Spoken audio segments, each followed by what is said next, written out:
Welcome to episode 52 of Oscar Sunday. I'm Austin Johnson. I'm Connor Eyzaguirre. And today we will be talking about The African Queen from 1951. It received 4 nominations at the 24th Academy Awards, and Humphrey Bogart took home the win, his only win. We like doing that here. We like highlighting movies that have a few nominations, and I'm excited to talk about this movie today, along with some other 24th Academy Awards stuff. But this was my second time with the film, and with the intentions of giving it awards, first time. So I'll say, for me, to open up, my experience this time was not nearly as enjoyable as the first time around. Really? Why is that? I think sometimes with this show, which has been a gift and a curse, when I'm watching movies, trying to pick out, a Deakins, find a PSH, Ennio, Tarantino, I'm really searching. And, a movie like last week we did Anatomy of a Murder. It handed me tons of stuff. Yeah. And this movie, I had a really hard time picking a Deakins award. I don't really know what my favorite scene from this movie is. It's not that memorable of a story for me. It's really hinging upon some really good direction from Huston, but mostly Bogey and Katharine Hepburn just kind of carrying. I think some of the screenplay is really forced, and that's got a lot to do with, I think it's adapted from a novel, also titled The African Queen by C.S. Forster. Maybe it just skips some stuff from the story that's important. That happens a lot. I just felt like this time around I was not impressed with how it was all put together. Well, I did read that the novel does elaborate more on their love story. The movie had to bend to the will of the goddamn Hays Code. So yeah, it wasn't allowed to show them like doing anything outside of marriage. So they had to kind of skirt around that. I think that's a big part of why the love story particularly seems very forced in this film. It just like out of nowhere, they kiss, and now all of a sudden, like all the animosity is gone, and now they're in love. It's a weird kind of thing. I agree that Bogey and Hepburn really do carry this thing. Yeah. After seeing what Huston's capable of with the Treasure of the Sierra Madre, this seems like a little bit of a little bit weaker sauce here. Oh yeah, for sure. I think Huston has like a lot better work out there, but which is crazy, right? Because a movie like this would be some people's best stuff, and when your expectations are high, and again, I've seen this a few years back, and I enjoyed it, and there are moments that I really enjoy it. Bogey is putting on a clinic at times, and that alone is worth watching this movie, but there's no room for me to be kind of like light with it, right? When we're doing this stuff and we're giving awards out, I like to praise movies like Anatomy of a Murder that blow me away on a second watch. And I like to, kind of pick nits with movies that don't, because that's kind of the point of doing this. And so I also want to talk about the individuals that are at play here. We'll go down the line of the 4 categories that The African Queen is in: is Best Actor, Best Actress, Screenplay, and Director. So we'll talk about those in a little bit. But before we do that, I do want to talk about these people and just kind of shout out some of their other stuff. And I think we should start with John Huston. What do you think? Right on. Let's do it. And I mean, this is a guy that's come up before in the show. What episode did we do Hamlet? I can't put numbers to movies, not with the amount of work we do on all these shows. It's like somewhere in the teens, I think. 16, 17, somewhere in there. It was, we had just started doing awards, right? For the movies. And you and I were like, fuck, all the other movies from 1948 in the Best Picture category are really good, and Hamlet is not. Yep. And my favorite one is Treasure of the Sierra Madre. Instantly one of my favorite, 40s movies. And John Huston, of course, Walter Huston, Humphrey Bogart. That movie just kicks ass totally. And you bought me a copy. Now I have it on my shelf. So it's just kind of something that if it gets brought up, I'm going to kind of rave about it. Yeah, absolutely. It's a fucking classic. It's one of the best adventure films of all time. It's the movie that inspired Indiana Jones. I mean, eventually it is going to get its own episode on this show. And I can't wait for that. But John Huston has been making, he made quality work for 4 decades, 40s to the 80s. This guy was just, churning them out. He started he didn't start. His father, Walter, started a dynasty in Hollywood. Walter Huston, John Huston, Angelica Huston, Jack Huston. Like, it just did not stop. Yeah, it's beautiful. It's still going, like you said. Yeah, with Jack still kind of carrying the name right now, and Angelica's kind of been under the radar for the past 30 years, and she's so good. She's so damn good. I love bringing up that family, man, and his Oscar resume, John Huston, is absurd. It's absolutely absurd. And there's another individual that also has a very crazy resume, but I want to start with kind of the guy at the helm, the guy in the director's chair, John Huston. Bear with us here. He was nominated for screenplay, Dr. Ehrlich's Magic Bullet, 1940.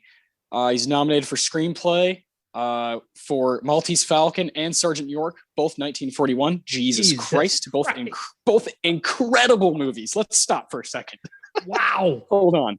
I mean, which one do you like better of those two? Well, I don't know why. I always forget that he was the guy behind the Maltese Falcon. I always forget it was him. Masterpiece. Yeah.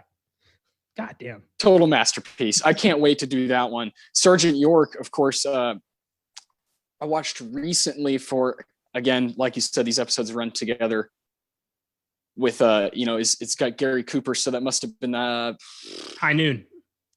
That wasn't too long ago. Yeah. Oh man. 1952 classic. Yeah. I mean, and then I did Sergeant York that week, just kind of for some background work, and yeah, amazing movies. And when you find out that John Huston's here for it all, crazy. Charles of Sierra Madre, he wins best screenplay and best director, rightly so. Yeah. Now, it's going to get brought up again because there's some qualms we have with the Academy Awards and Charles of the Sierra Madre. So that'll come back up. He's nominated for screenplay and director, Asphalt Jungle, 1950. Just keeps on going. He's nominated for best director, best screenplay, African Queen. That's what we'll be talking about today. Nominated for best director and best picture because he's a producer on Moulin Rouge, 1952. Nominated for best screenplay, Heaven Knows, Mr. Allison, 1957. Nominated for best actor in a supporting role for The Cardinal, 1963. What the fuck? The guy's literally everywhere. He's nominated for screenplay again for The Man Who Would Be King, 1975. And then finally, he's nominated for best director, Prizzi's Honor, Angelica. That's 1985. So very cool. I mean, this is a long resume that spans over decades, over 40 years.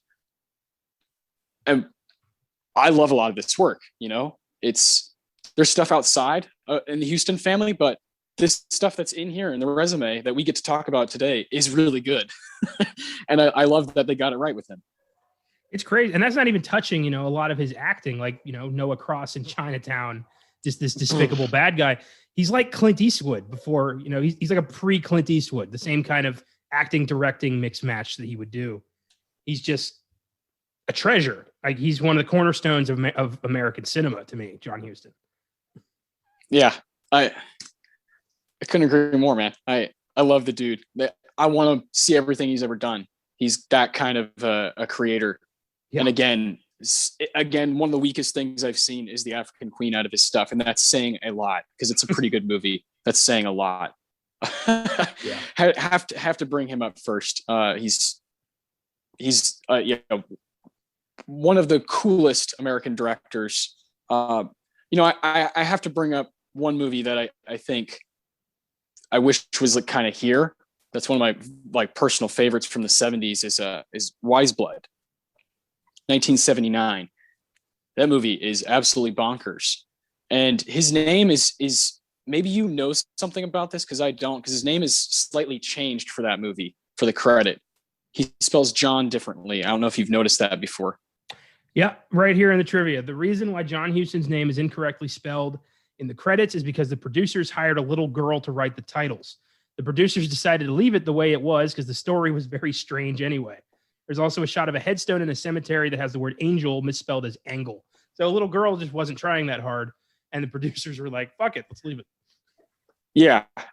Awesome. That's fantastic. That movie kicks ass. And 1979 is one of my favorite years.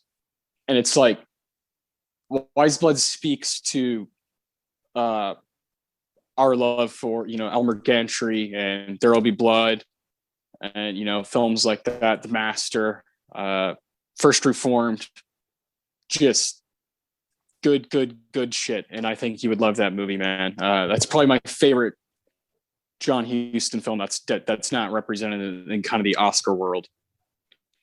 Yeah, I love films about, just, con man preachers who abuse the word of God for their own benefit. And those movies are always fantastic. And Brad Dourif, like, come on, John Huston and Brad Dourif. Yeah, it's a match made in heaven. I keep trying to make time to watch The Other Side of the Wind, the Lost. I haven't seen that either. Came out a couple years ago. Houston stars in it. Just the fact that exists. Yeah. There's like an Orson Welles movie that was completed in 2018. It's amazing to me. So yeah, one day I'm gonna have to make some time to check that out.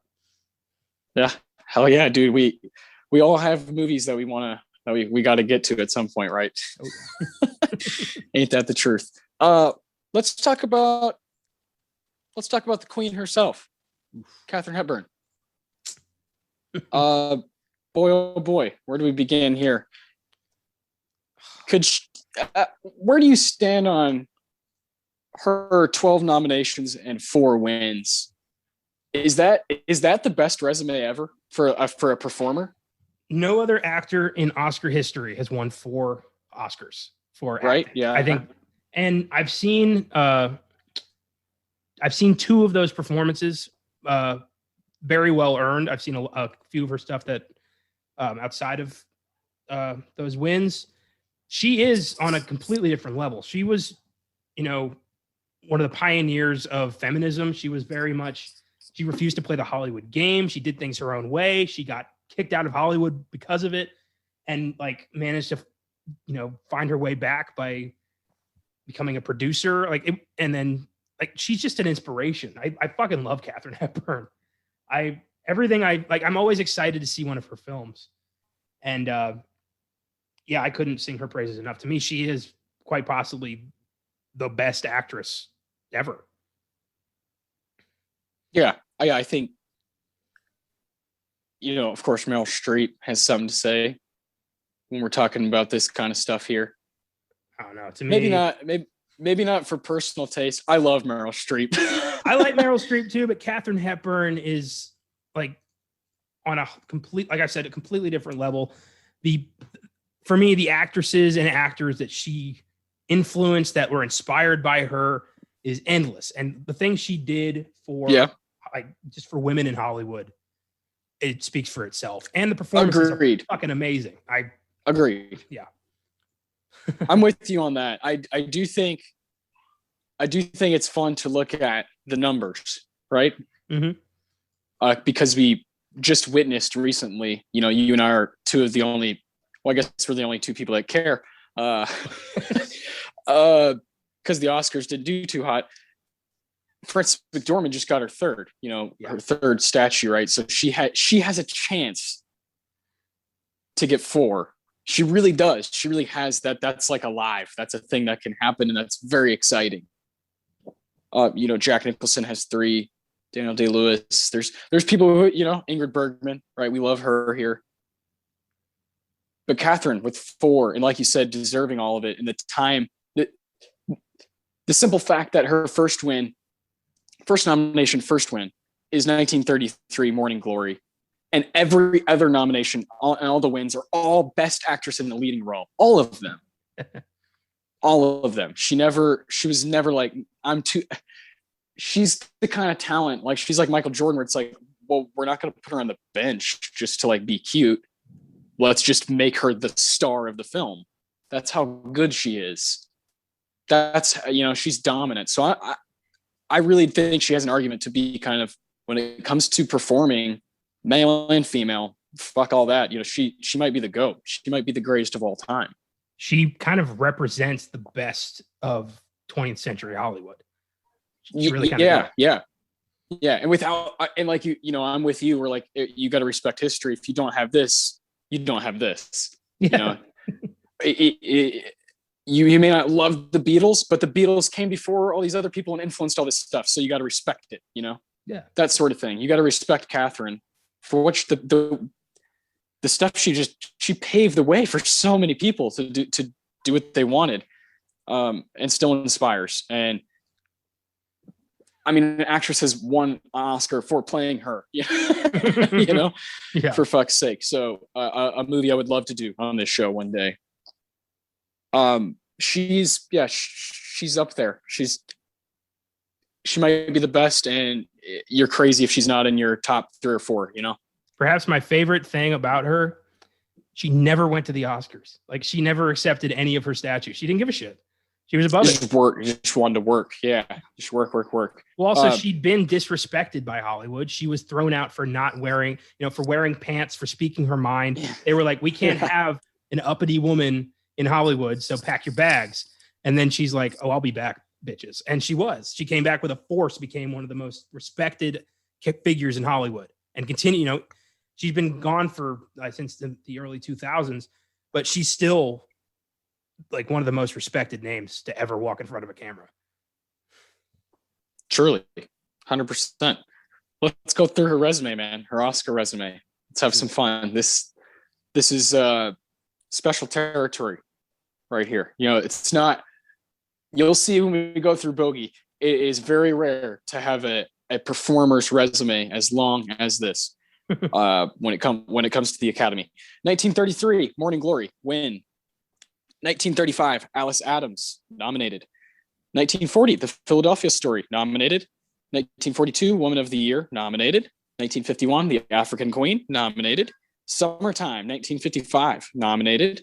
The Rainmaker, 1956, nominated. Suddenly, Last Summer, 1959, nominated. Long Day's Journey into Night, 1962, nominated.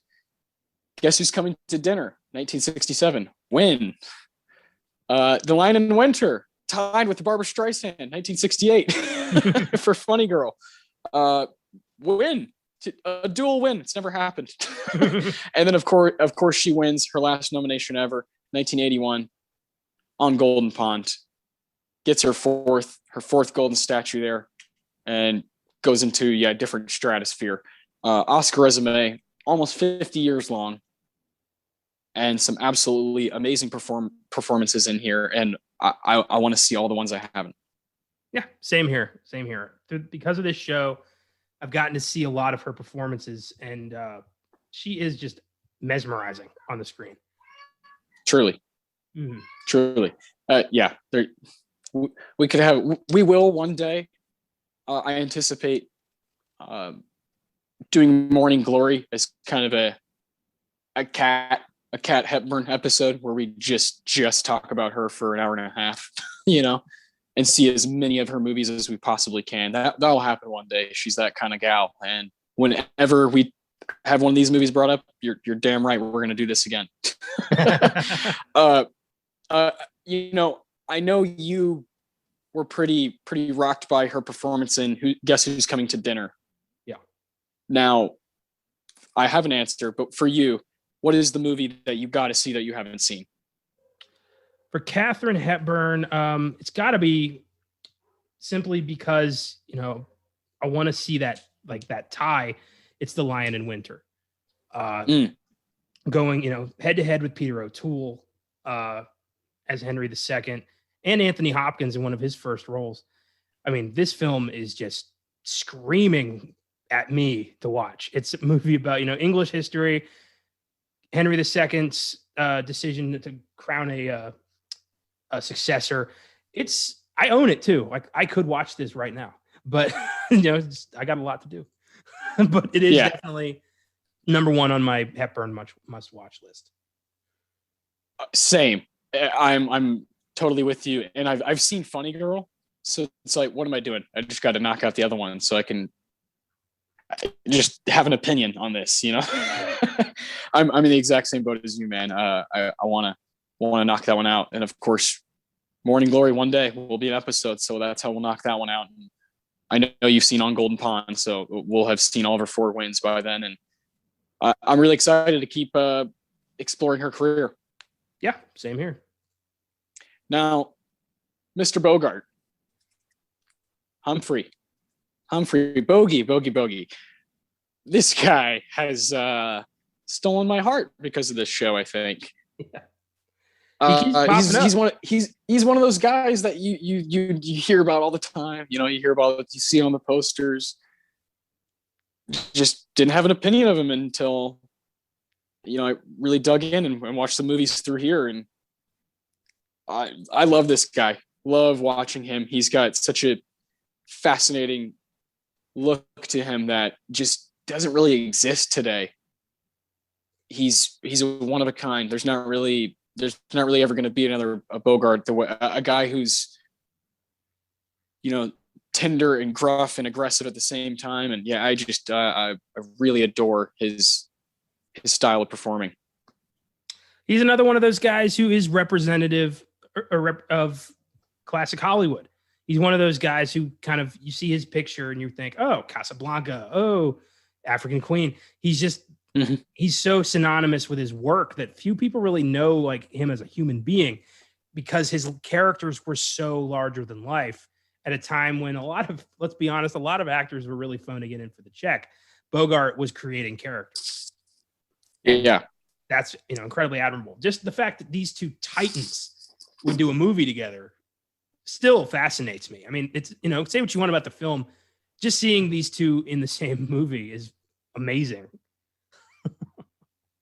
Yeah, absolutely wild. I believe his win in the African Queen is I'm pretty sure he's the last guy born in the 19th century to win an Oscar. Yes, he is. Yeah. Fucking nuts. And his Oscar resume, I believe, I don't think it's up for debate. His Oscar resume would be longer, but he passed away at 57, you know? Yeah. I think he missed out on a really cool stretch of his career. And I mean, this is 6 years before that, the African Queen, 6 years, you know, and the K Mutiny, 1954. So yeah, it's just, really tough because this guy is so much fun to watch. You brought up Casablanca. He was nominated for that, 1942, Best Actor. He won for the African Queen, 1951, Best Actor, and then he was nominated for Best Actor, K Mutiny, 1954. So just 3 nominations. That's insane to me. He should have had way more. It's crazy. It's crazy. But it goes to show just the kind of the cultural hold that he had.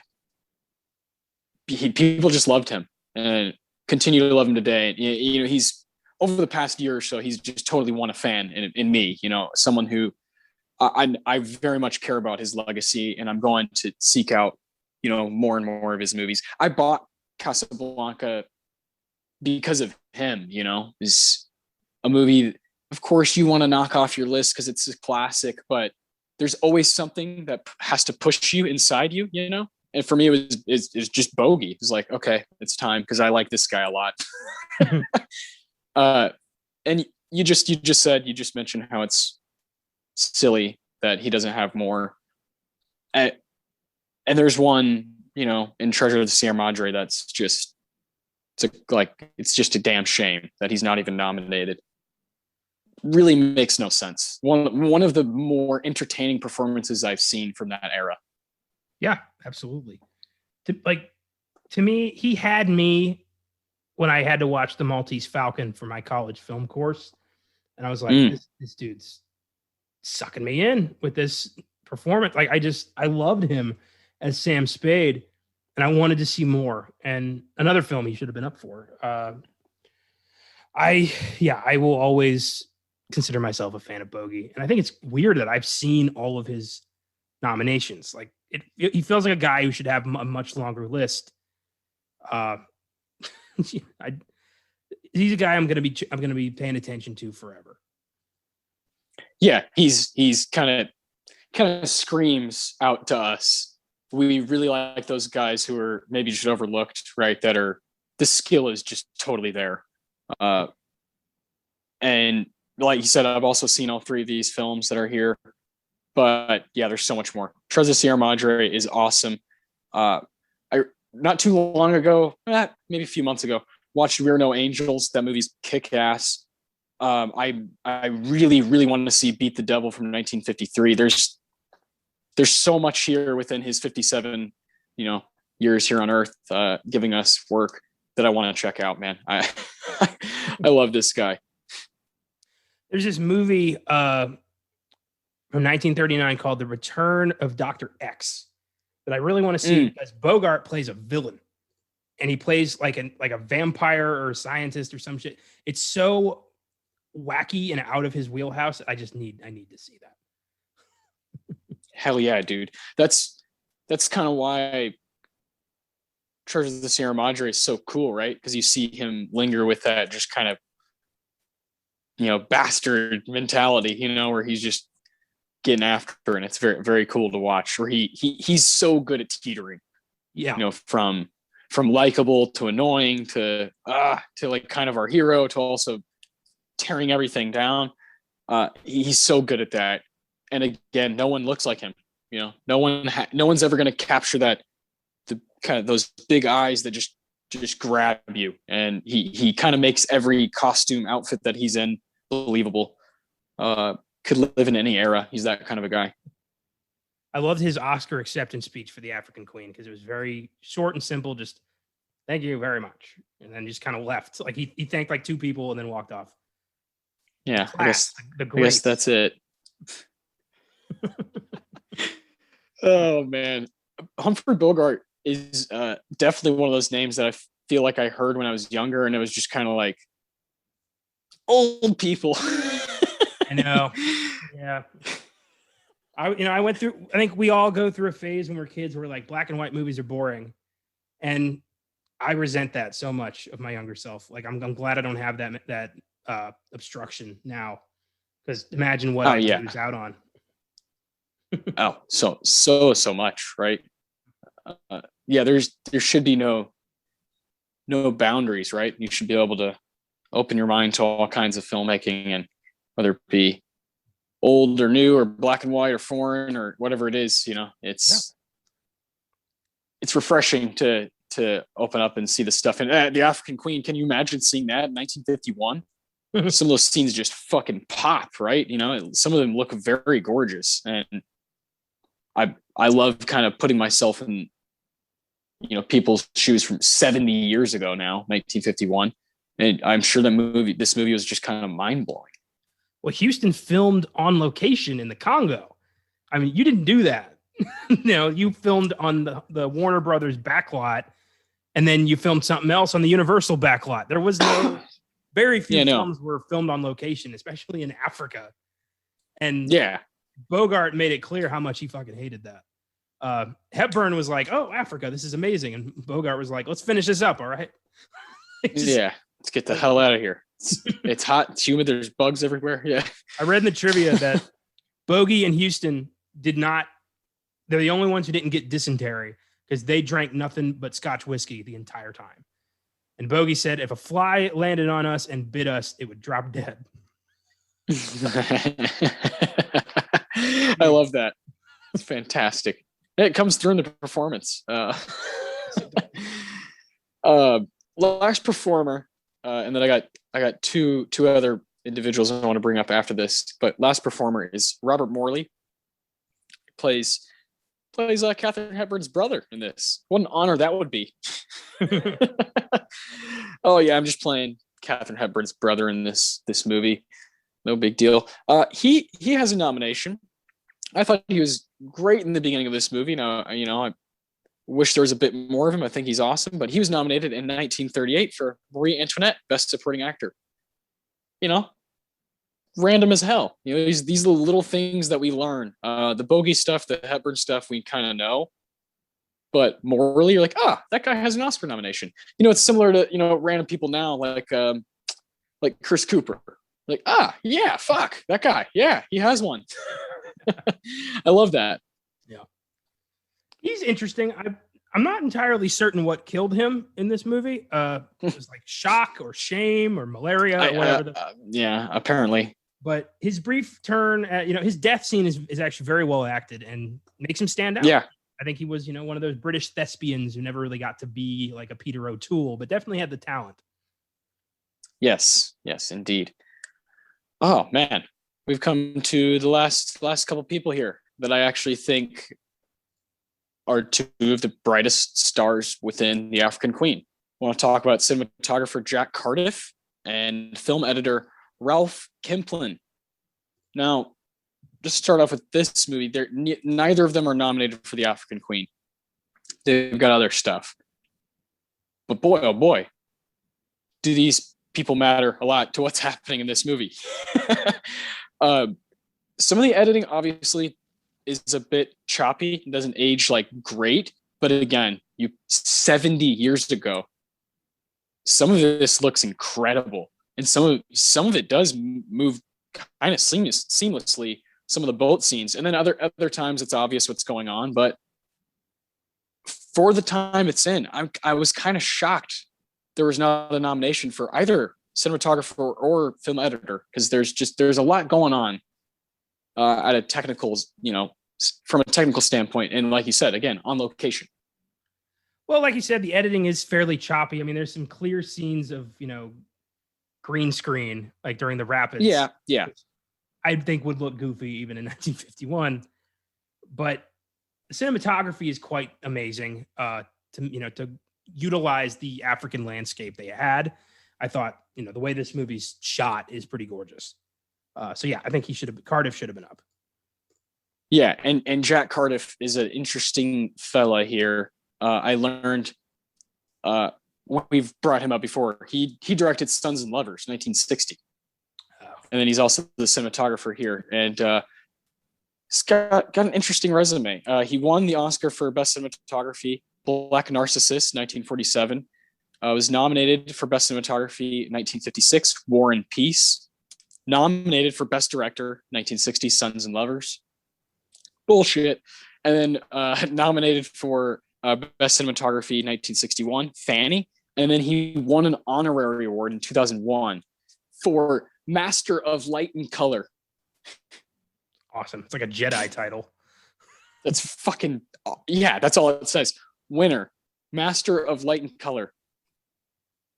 Hell yeah, that's good enough for me. I mean, cool as shit. This is a weird ass resume when it comes to the Oscars, but I really do think he should have got nominated for the African Queen. God, the stories this guy must have had. Born 1914, died 2009. Dude was 94. Yeah. Man lived through almost the entire 20th century. That's incredible. I would have loved to have talked to this man. Oh, wow. Yeah, good heavens. And he was working till 2007. Like, Jesus Christ, who was this guy? Who are you? Ralph Kimplin, born 1912, died in 2004, 91 years old. Here's a guy who's nominated for 3 Oscars. This is the film editor. He was nominated in 1952 for Moulin Rouge, 1968, Oliver, and 1973, The Day of the Jackal. So, yeah, like you said, it's a bit choppy at times, but I do think 70 years ago, there's some cool stuff happening. It's hard to put yourself in those shoes. This guy did some uncredited work on The Omen. Yeah. Oh, I definitely saw that. We brought that shit up not too long ago. The Omen, anytime we get it, we're going to bring that up anytime we can, because that's an awesome 70s horror movie that everybody should check out. A movie that should have shown up more at the Oscars, the 1977 show representing the 1976 movies, but whatever. I'll love forever that a song that translates to Hail Satan was up for Best Original Song at the Oscars. That is just a nice little nugget for me to enjoy. I'm okay with that. And I would love to do that on the show just for that. That would be loads of fun. Oh, anytime I get to talk about The Omen is a good day. Yeah, truly, it's got some of the coolest shit. I could talk about some of the gnarly scenes from that movie, all day. Yeah, that's all the individuals I want to talk about. John Huston, Katharine Hepburn, Humphrey Bogart, Robert Morley, Jack Cardiff, and Ralph Kemplin. All those folks have a resume of some sort at the Oscars, and I think are doing some good work in this movie. It doesn't all come together for me, but it's decent. I do recommend it. It's not a movie I don't want to recommend to people. I do think it is worth watching. Again, even if it's just for Cat and Bogey kind of just having fun. Yeah, I think so. I think this is a good place if you want to kind of get acquainted with these two actors and kind of their style. This is a good starter movie, I think. I agree. Totally agree. Yeah. What do you say about the 24th Academy Awards? You want to talk about those a little bit? Why not? Some 1951 action, 1952. Of course, there's movies that are all over the place here. The Oscars have been disorganized, but they're even more disorganized in these early years where they just, the release dates are all over the place. And then foreign films take like 4 years to compete. Fucking crazy. It's ridiculous. Let's see. We got screenplay, right? Is that what you want to start with? Sure. And then maybe the other three are a little more intense. I think so. Yeah. So screenplay, It was just best screenplay. There was no, yeah. Oh, wait. So best screenplay is best adapted screenplay. Best story screenplay is best original screenplay. Good God. How did they keep this shit straight? Then look below that. There's also and then best story. What the fuck? Oh my God. Like, while we're at it, why not just throw in like best writing and best words if we're going to get weird with it? Yeah. Yeah. Best title card. Yeah. I mean, these are obviously at the beginning just to give out more awards, give out more trophies. I'm glad they've tightened it up a little bit. I like tighter. Yeah, it's back when Cecil B. DeMille was just, or not Cecil B. DeMille. Sorry to disgrace a good person. I meant Louis B. Mayer. Yeah, that's who's hilarious. Just trying to shut his people up with statues. I love that the Oscars were started out of spite, and here we are, a full podcast about it. Yeah, of course, right? Yeah. It's a dog just chasing its tail. Basically, yeah.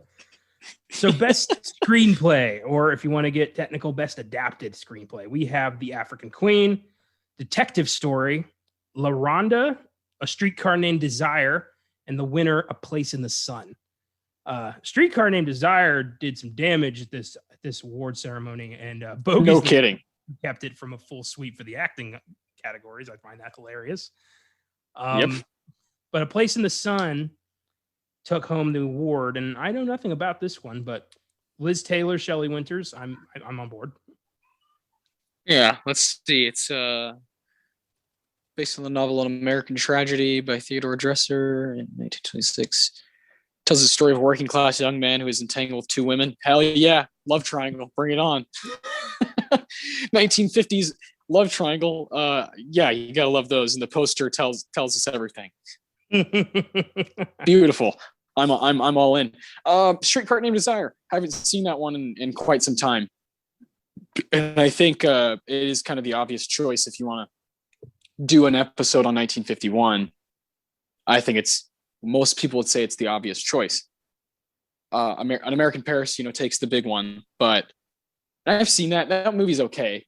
I've got that one over there on my shelf, just trying to collect them all. But I think most people would say Streetcar Named Desire is the one that's lasted the longest out of all these. That's what I've heard. Regrettably, this is one Brando I've yet to tackle. Yeah.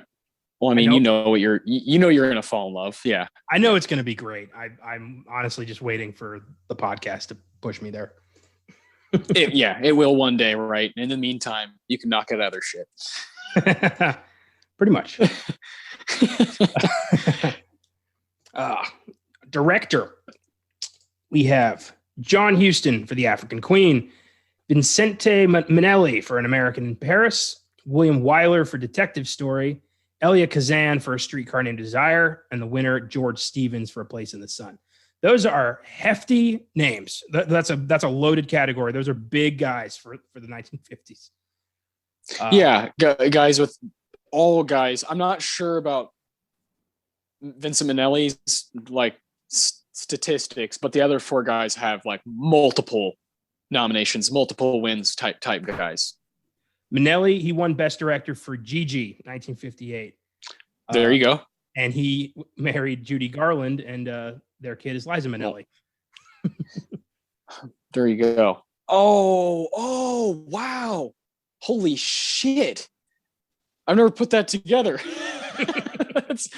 Oh my God. Okay, that's Liza Minnelli. Okay. Wow. That all makes sense now.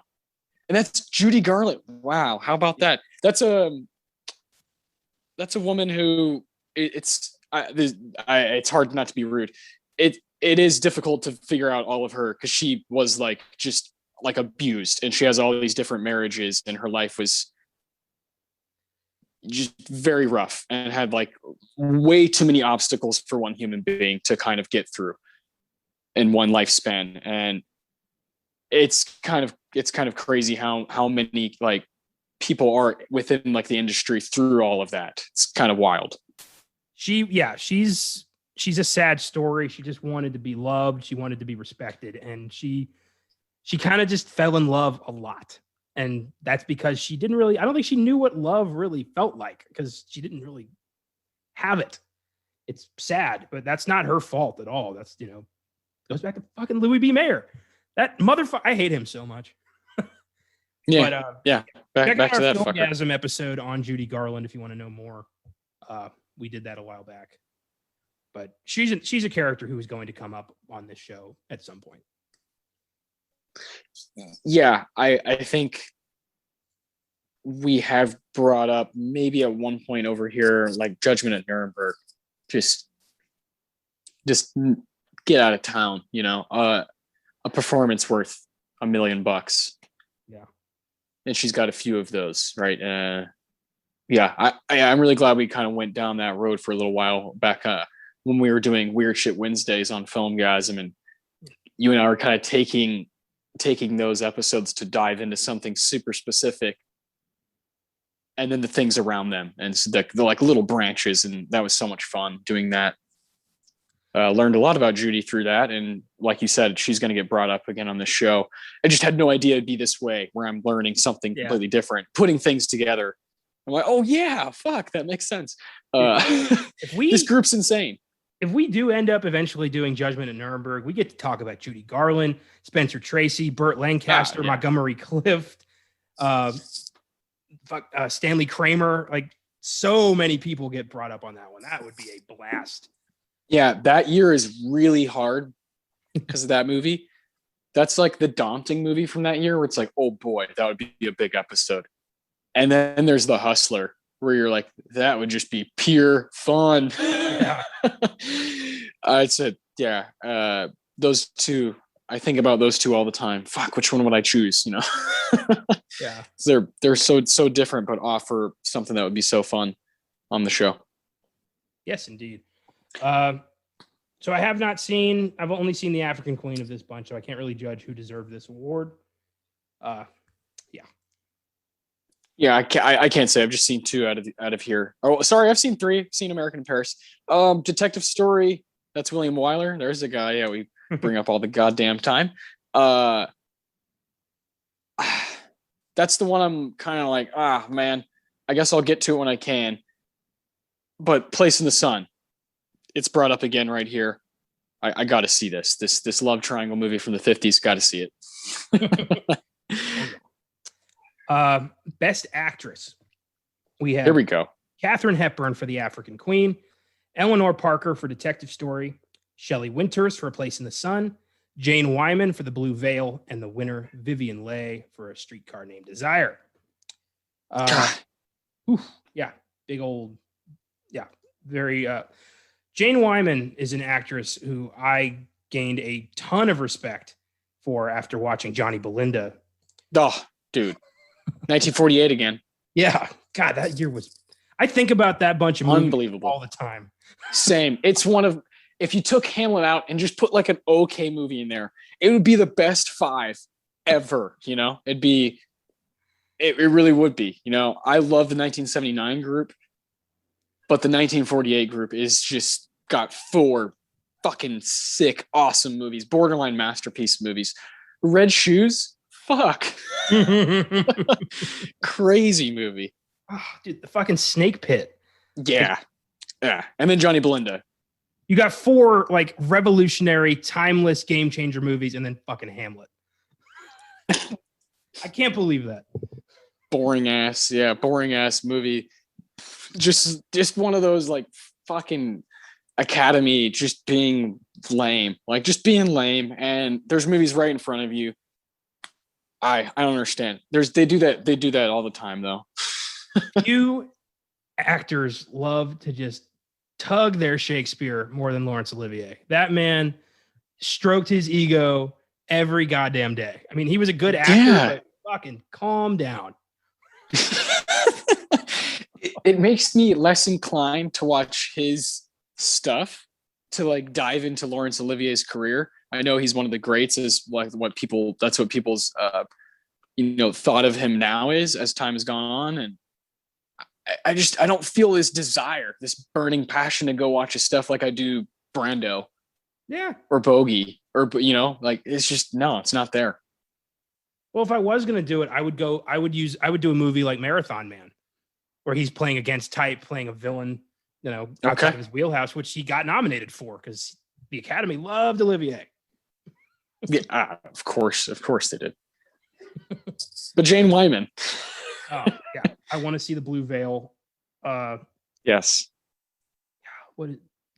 Jane Wyman and Charles Lawton. Oh boy, yeah, I'm gonna have to see this. Yeah, got to see that. She's been nominated for Golden Globes, Emmys, Oscars. Jane Wyman, she's like a performer. And then Vivian Lee, I believe, was Olivier's wife. Yes, that is correct. Yeah, like we're just talking shit about. 2-time winner. She won for Streetcar Named Desire and Gone with the Wind, which is just the fucking, Mount Everest of this show.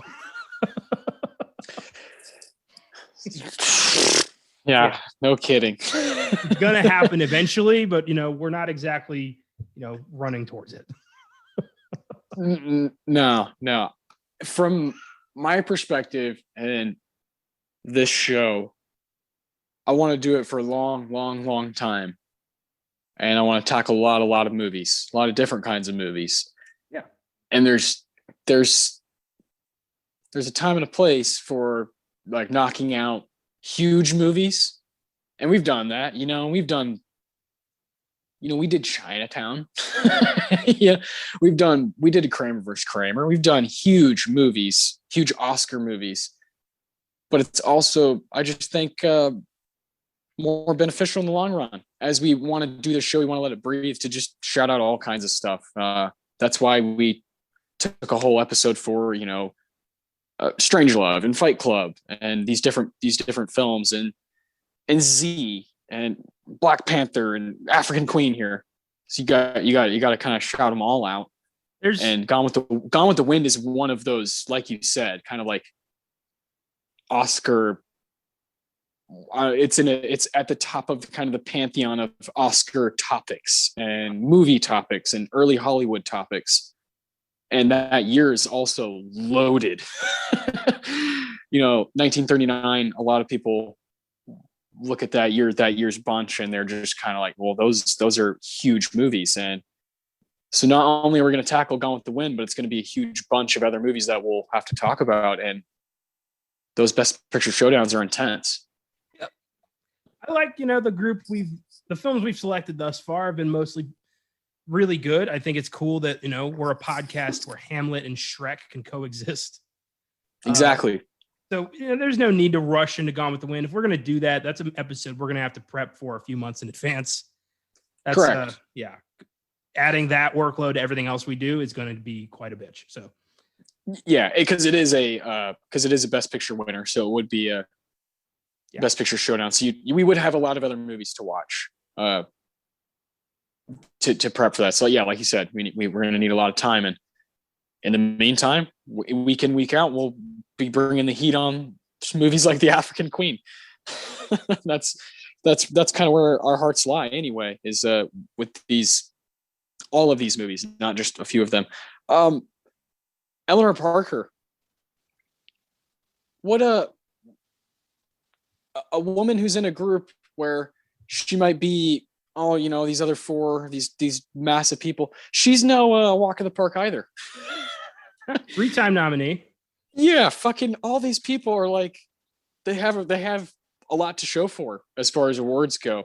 All 5 of these women there, and I would imagine all 5 of them give a great performance. I've just seen 2 of them. Yeah, exactly. I don't doubt their performances. I just regret that I have not yet seen them. Yeah, 100%. Place in the Sun. There it is again. That love triangle. Shelley Winters. Well, that takes us to Best Actor, the one award African Queen did walk away with. We have Marlon Brando for A Streetcar Named Desire, Montgomery Clift for A Place in the Sun, Arthur Kennedy for Bright Victory, Frederick March for Death of a Salesman, and the winner, Humphrey Bogart for The African Queen. Those are some of the 20th century's most notable actors. Frederick March is a guy I've recently been paying a lot of attention to after watching Inherit the Wind. And goddamn, Brando, Clift, March, and Kennedy, and then Bogey takes the gold. Whew. Yeah, crazy. I gotta see these movies. Death of a Salesman sounds like a movie that we both would really like, and the poster for it, yeah, just screams kind of our names. Place in the Sun here again. Now, Brando versus Bogey is a thing to behold. It's a thing to behold, right? Yeah. Is having 2 guys inside one group and just kind of going at it. I don't want to have, recency biased, because I haven't seen Streetcar Named Desire in a while. But I think Bogey, fair play for this win.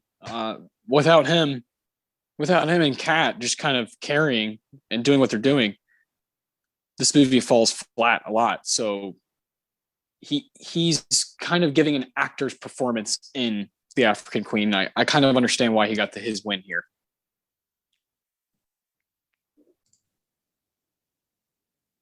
Yeah, I mean, I'm glad Bogey walked away with a statue. I mean, I think his career was cut way too short due to esophageal cancer.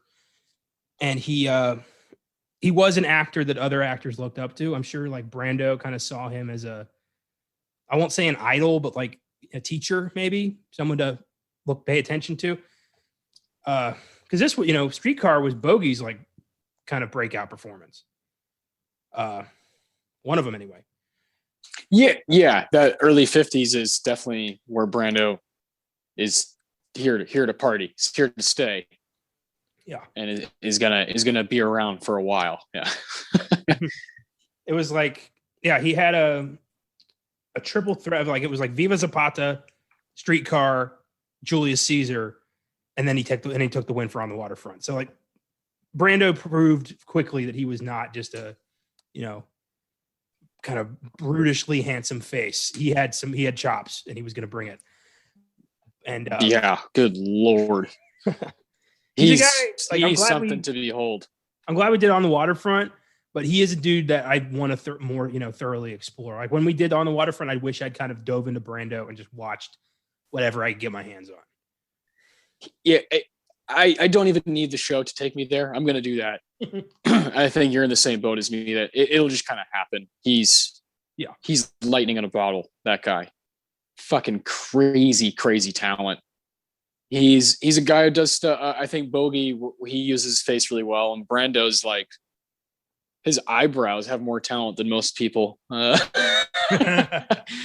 Brando's crazy. I agree with you. When we did On the Waterfront, that was like episode 10. It's a Best Picture winner. We were not doing the Best Picture showdown, so it was kind of, we didn't really know exactly where we were going, but we just were praising it because we loved that movie. It is a masterpiece. And I'm with you, man. I wish was operating in the same way I am now when we first started the show, but that's just not how it works. You have to try things to learn and figure it out. But again, Brando is a guy that doesn't need episodes to push me in his direction. For me, Frederick March is the same way. I fucking loved Inherit the Wind, and him, March versus Tracy was a spectacle. March is the first guy to win an Oscar for a horror film. Dr. Jekyll, Mr. Hyde, 1931.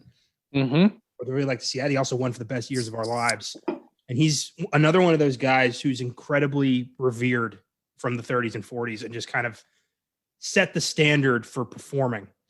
And I really want to explore his work. There was this movie he did where he played the president called 7 Days in May that I really want to see. I just found out that was on, I think it just got re-released on DVD somewhere. So I put it in my Netflix queue. Ooh, nice. So yeah, definitely a lot to pay attention to here. Yeah. Yeah. And March also, I believe, I'm not mistaken, I think he's a Tony guy as well, right? Probably, yeah. Let's find out. I think so. I think he's one of those guys, like you said, in the 40s, he's like just a really well-revered guy. He won the Tony Award for Best Actor in a Play for 1947's Years Ago and 1956's Long Day's Journey into Night, which Hepburn was nominated for the film. Yeah. It's all coming together. Connections. Yeah, really cool stuff. I'd love to see all 5 of these. Bright Victory is a movie that hasn't really got brought up. Arthur Kennedy. I don't know anything about this, but I definitely have heard quite a bit about Arthur Kennedy.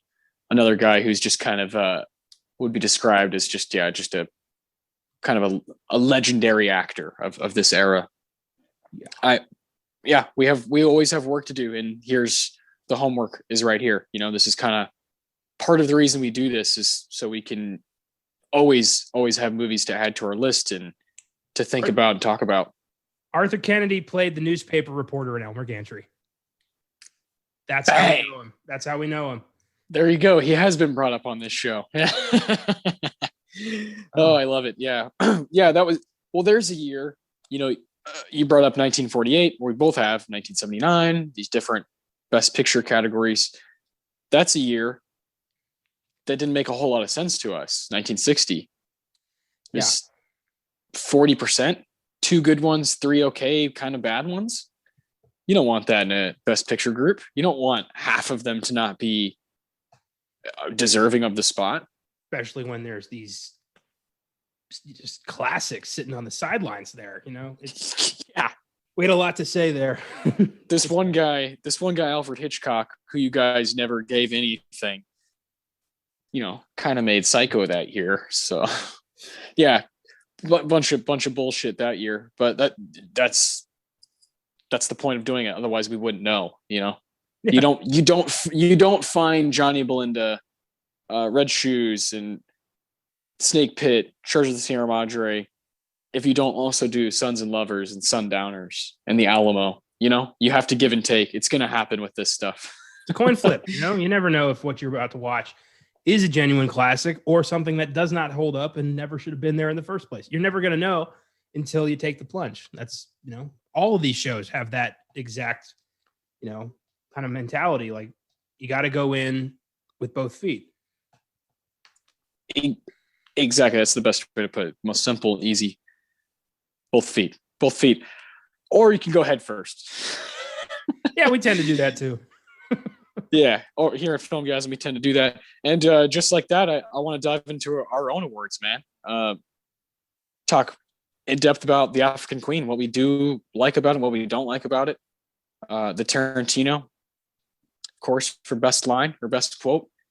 The Ennio Morricone Award for best music moment. The Philip Seymour Hoffman for best performance of the movie. And the Roger Deakins for best scene, which I had a hard time picking like a favorite or best scene. Yeah. But we're going to go for it here. What's your Tarantino, man?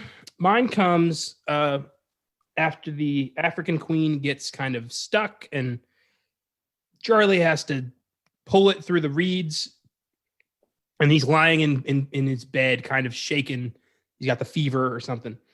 And Rose kind of realizes like we might be about to die here, and prays to God. And her prayer is, "Dear Lord, we've come to the end of our journey. In a little while, we will stand before you. I pray for you to be merciful. Judge us not for our weakness, but for our love, and open the doors of heaven for Charlie and me." It's kind of a mixed bag. You know, she's fairly certain this is the end, but she's not going down without kind of, you know, pointing out like, we did this for the right reasons. We did this for love. Please judge us for that. Like, I like that she uses, you know, it kind of symbolizes her journey from, you know, black and white missionary to gray, almost crusader. And I like that. Yeah, I agree. I thought about this for the Tarantino. There's a few parts that click where they just kind of make you think like that, you know, kind of put you in a mood. And then it fails to kind of connect with the other scenes to kind of wholly make sense. But those moments are there. And I picked I actually thought Katharine brought the pain on a lot of those moments, but I did choose a bit from Bogey as Charlie. It's later in the film when they're clearly starting to butt heads over what's going on, and Charlie kind of has a little bit of an outbreak about whose boat it is, the African Queen. He says, "Whose boat is this anyway? I asked you on board because I was sorry for you on account of you losing your brother and all. What you get for feeling sorry for people? Well, I ain't sorry no more, you crazy psalm-singing skinny old maid." Psalm singing. That is genius. I love 50s swearing where they couldn't really swear, but they still had to somehow bring the pain. Yes, exactly. Yeah, you got to let him kind of yell a little bit. Psalm singing skinny old maid. There's so many things he'd rather say right there, you know, and that's what they went with. It's funny. It's like every movie made before like 1965 was, you know, almost made for ABC Family. It's ridiculous sometimes, but that's a good one. Yeah, I love the aftermath of her just throwing the gin overboard. Oh, and man. It clearly influenced, you know, later like Pirates of the Caribbean. Why is the rum gone? Just reminded me a lot of that. And Oh, why are you so mean? Yeah. How did he not immediately chuck her overboard for that? I mean, who the hell does she think she was? Like, yeah, that was like, wow. And then they pan out to all the bottles. There's like 40 bottles. It's like, oh, that's all of it. Yeah, that's his stock for the year. He can't go to the drugstore and get more. Like, that's it. Yeah, and he's just out in the jungle, just trying to have some fun. He saved your life. Let the man drink. Oh man. Oh, I love it. Yeah, there's a few that pop, but again, I think the fact that this movie fails to, you know, again, this is a lot with the Hays Code. It fails to just go to places that now a movie like this would go every scene. Yeah, an adventure movie like this in the jungle, dealing with two people on a boat. Like, think about like fucking like Skull Island, you know, like this movie's just bonkers and there's stuff everywhere they turn. It's just madness. And that's what movies are going to do now. And it's just way different. You're in a way different ballpark in 1951. And it does feel a bit tame at times. And that has a lot to do with just the way people are talking. Yeah, it doesn't, you know, I feel like Bogey should have been a lot more, he should have had a lot more rough edges going in. Like, this should have been a guy, I picture like, you know, Hugh Jackman in Logan, kind of just angry about the world, done with this shit, doesn't think he's going to fall in love, but is like, you know, eroded by her. And she should have been a little bit more warmer.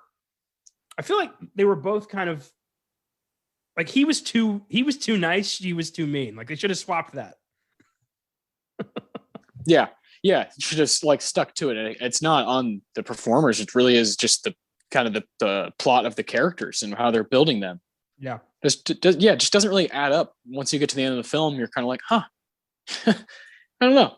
It just seemed like their roles were reversed at times. Yeah, to tell like the captain of the ship that's about to kill you to marry you it's cheesy.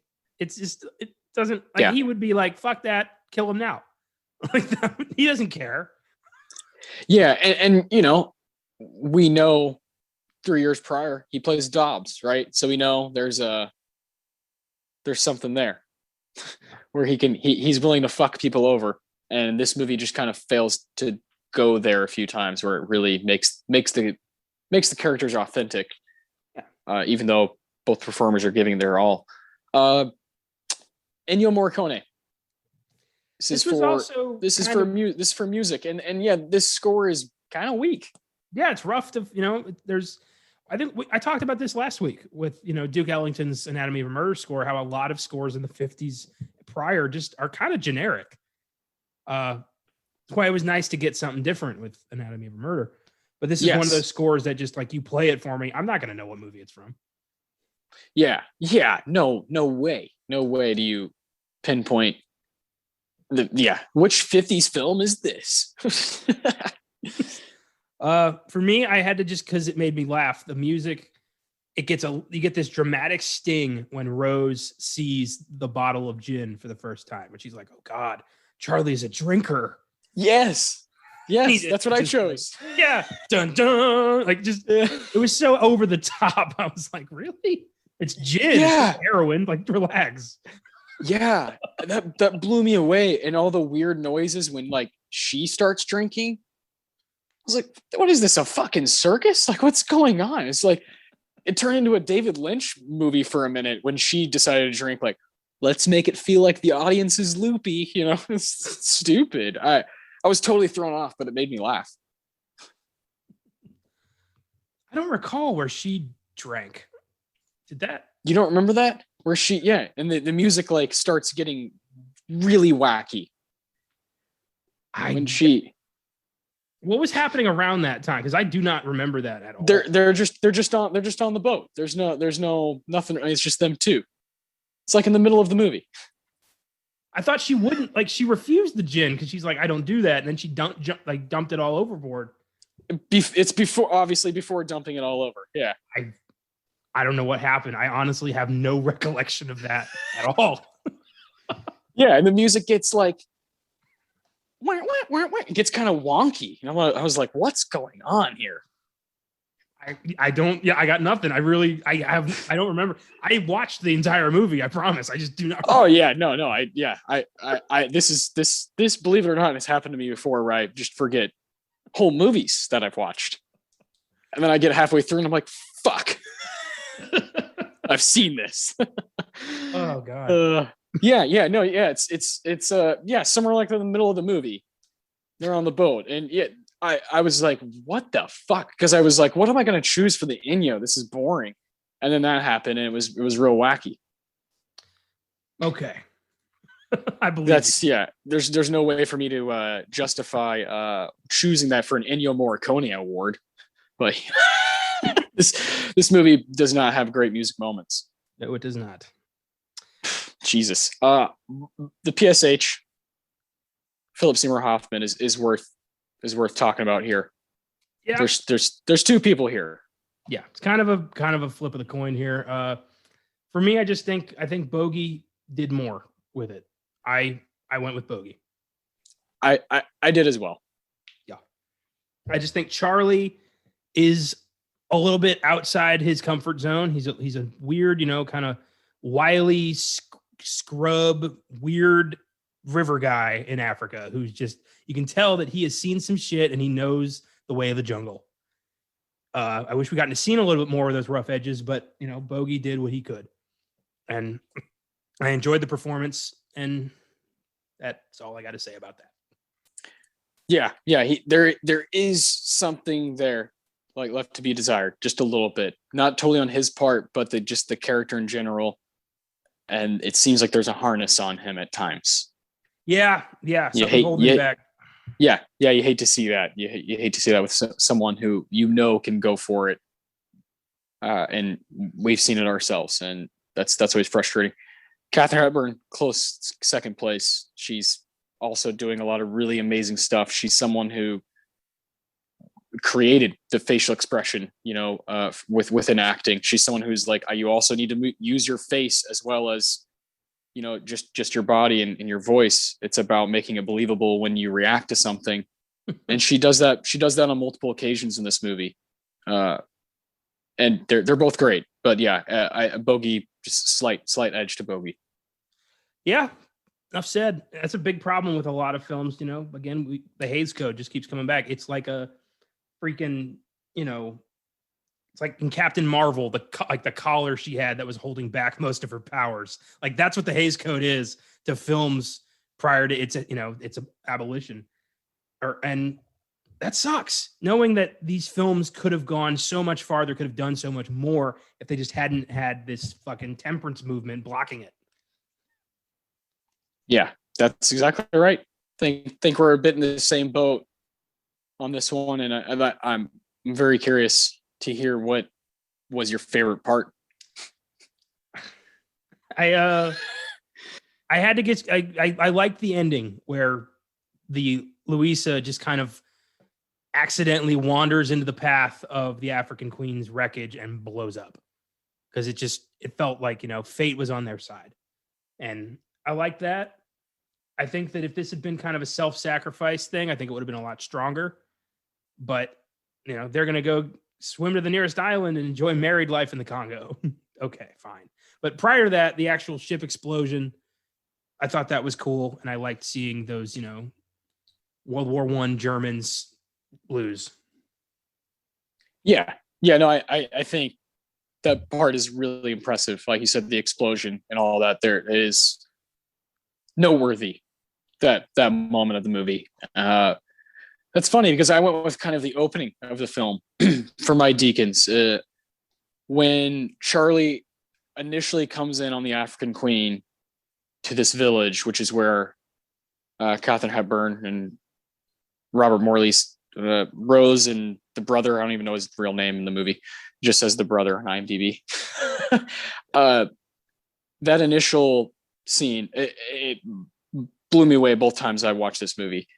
It takes me to a place where I'm like, oh, here we go. And then I'm a little bit let down. But that initial kind of production design, and again, being on location for a lot of this and not having to set so much stuff up, yeah, is working in their favor. But it is kind of breathtaking. And Charlie comes in with the cigar and throws it on the ground. All these people kind of fight over it.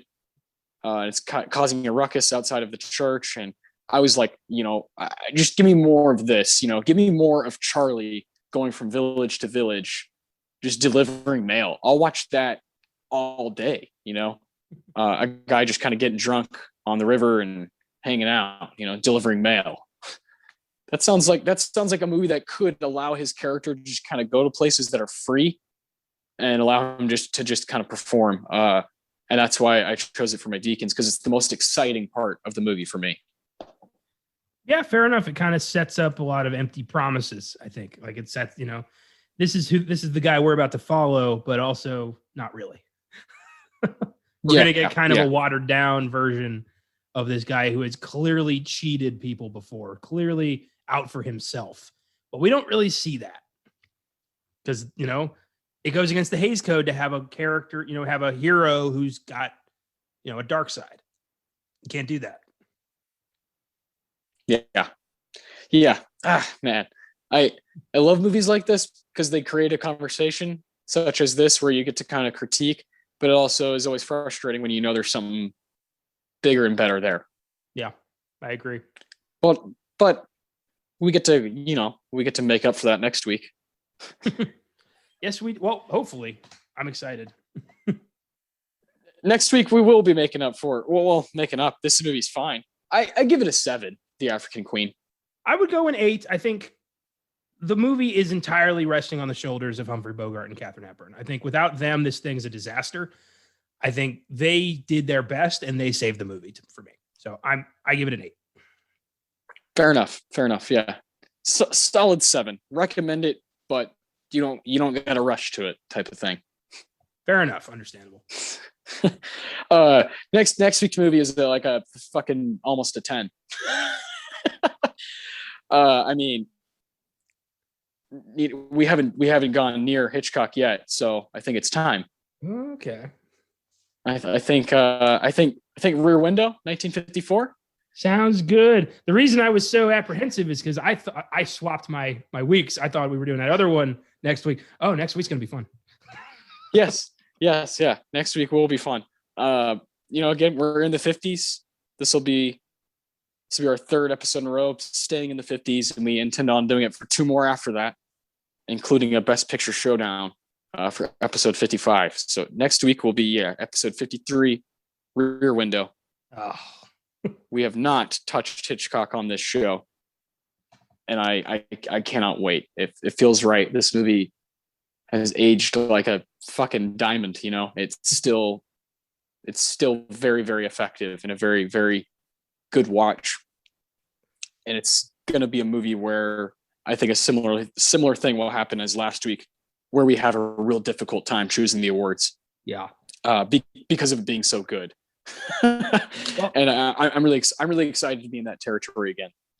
I'm excited to just 2 weeks later go back to Jimmy Stewart. That's exciting.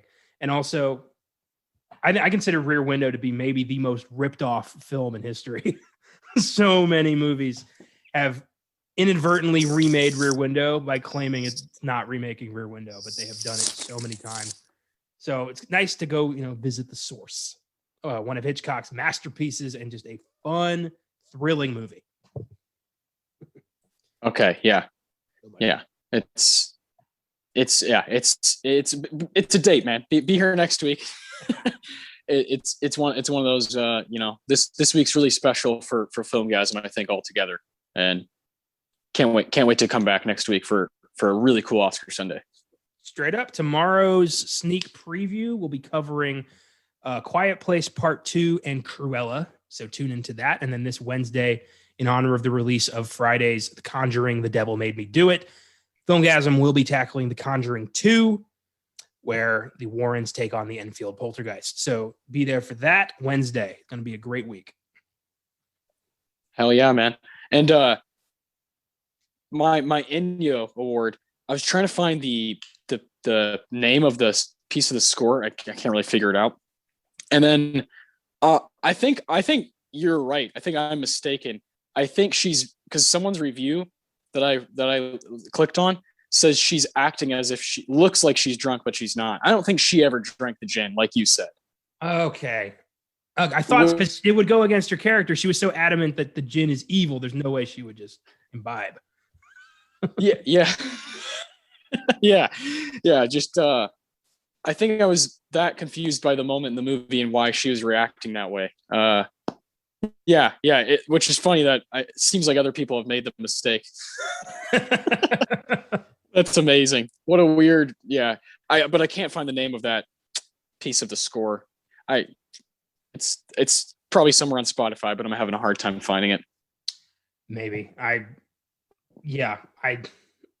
Good luck with that. Don't really care. I don't care. Yeah, there it is. I didn't want to say it, but yeah, I don't care. Yeah, no, it doesn't really matter. I'll forget about it next week when we do Rear Window. So I remember the music in Rear Window. That was tense stuff. I'm very excited for next week. Yeah, straight up, right? Hitchcock is a master of everything when it comes to filmmaking, and that's also choosing people to work with. Kick ass. Thanks for listening. Hope you enjoyed this one. Check out Humphrey Bogart and Katharine Hepburn. Their careers are extraordinary, as is John Huston. Yes. And we will see you next Sunday. Keep watching movies.